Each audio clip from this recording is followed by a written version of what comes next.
Well, I just got back from the nursery here in Westchester, Pennsylvania, and I brought home some Sempervivum hens and chicks. I got a tray like this, and I also got a planter just like that. And so in this video, I want to go through a little bit of the background behind Sempervivum hens and chicks, as well as its growing conditions and where I'm going to be planting them in my garden. Now, first, Sempervivum literally translates in Latin to lives forever. These are known as the lives forever plant, also hens and chicks, also known as house leeks. And these come from mountainous, oftentimes dry, deserty mountainous areas around the world, including the Alps, including the Balkan mountains, mountains in northern Africa, mountains in the Middle East, in Iran. And as such, these plants have adapted over time to be able to handle very dry conditions without any precipitation for long periods of time. And they are members of the Crassulaceae family. So this is a very common succulent family. Lots of other famous succulents are also found in the Crassulaceae family. But what makes these really special is, yes, they are able to handle those droughts, but they're also very winter hardy. Some of the most frost resistant succulents that I think exist. Oftentimes they're noted to be hardy down to zones 4. So they can grow from zones 4 to 9, which is a very wide range for such a beautiful plant. Now, the common name hens and chicks should be quite obvious, as they start with these beautiful rosettes, which are the mama hens. And these rosettes will create these offshoots, which are, of course, the baby chicks. And once you get these planted, whether it's in the ground or in a container, those offshoots, as they start to grow longer, will root into the ground. And as they root into the ground, that's when they start to grow larger themselves. And then they become mama hens and they produce baby chicks as well. And the cycle just keeps going and going. Now, the other name, house leeks, which is very common, especially over in the United Kingdom, is because they were actually used on top of roofs as a living green plant. And there is some old folklore that says that planting these on your roofs would generate prosperity for the residents below. Now, the most common species, which has led to the vast variety of hybrids, stems from Sempervivum tectorum. And in today's day and age, there are just thousands and thousands. There are a lot of different hybrid crosses that have occurred between different species, between different hybrids of the hens and chicks. So you can see in this tray right here, lots of different coloration. Now, what's really cool about them that I love is that they do really tend to change colors from season to season. In the warm seasons, in the summertime, the color becomes a little bit more muted, a little bit more green. And then when it's cooler, the really rich colors, whether that's the rose colors, the maroons, the burgundies, or even the darker blacks and metallics, they will become more pronounced in the cool weather. In the summertime, they will generally, after a few seasons, the mama hens will produce flowers. But when they produce flowers, that is typically signals the end of their lifetime. Once they flower, they die. They create space in the garden for their baby chicks to then take over. It's like their last hurrah, their last jubilee. Now, as I mentioned, I'm here in Westchester, Pennsylvania. We're not a super drought-ridden area, so once I get mine planted, I never worry about them. I never water them. I never give them extra precipitation. If you do live where it's super, super dry, maybe a little bit of precipitation every once a month would be generally fine.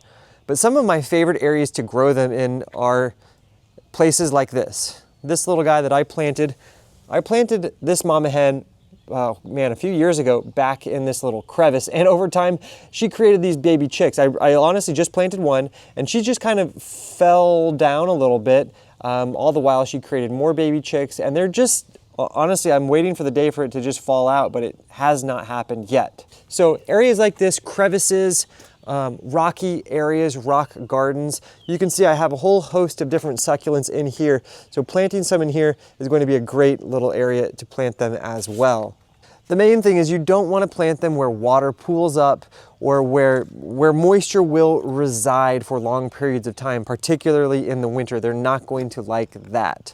And while I do love growing them in the garden, I especially like them in containers. Shallow containers like this, because they are so drought tolerant, they don't need a lot of soil to subsist off of, and they can still do absolutely fine. And I love having containers like this on my deck. I generally will put them on the table, you know, as the centerpiece, or on little side tables, because, you know, I love to have perennials in containers that can handle being out all winter long.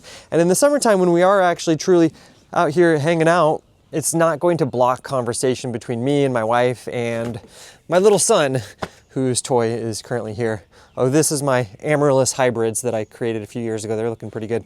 But the hens and chicks will now be taking center stage here on this table. Now, of course, when it comes to planting, it is extremely easy. Beautiful roots just like that. Even if they're not super well rooted, it really doesn't matter.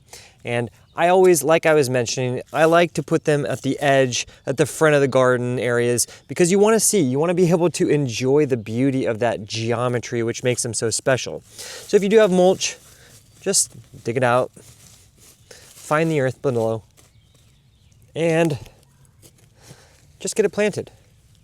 Could not be easier. Now, you will have to take notice, you know, I like to do some mulch, not because it needs it, but because the squirrels and the chipmunks, they do have a tendency to pull them up. So if that is an issue for you, just beware. You might have to go back and replant it a couple of times. And I think they always look good when you plant a few of them in one area. Now, when you do have things like this, you can totally take some off. You see the little roots right there? Take them off. You know, that's good enough for me for now. Plant this guy. And then I have all these little babies, which then I can go and plant somewhere else, or I can fill out a little bit further away.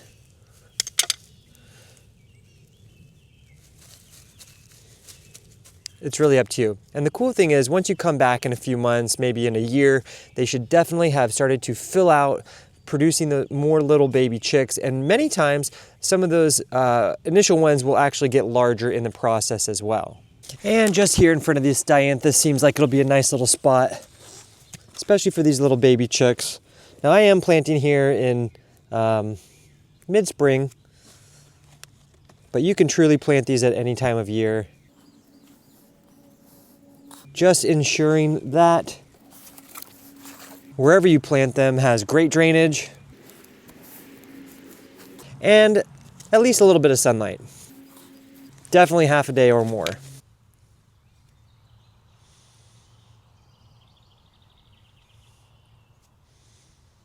And since we just had some rain in the last few hours, I'm not even going to worry about watering them in. The natural moisture in the soil is going to be absolutely enough for these drought tolerant, heat tolerant, winter hardy, succulent plants. And with that, now you know a little bit more about growing Sempervivum and a little bit of the background behind these lovely geometric beauties. If you have any more further questions or comments that you would like to add in, please leave them down in the comment section below. Anyways, thanks for joining me here on Plant Vibrations. I'll catch you soon. Ciao.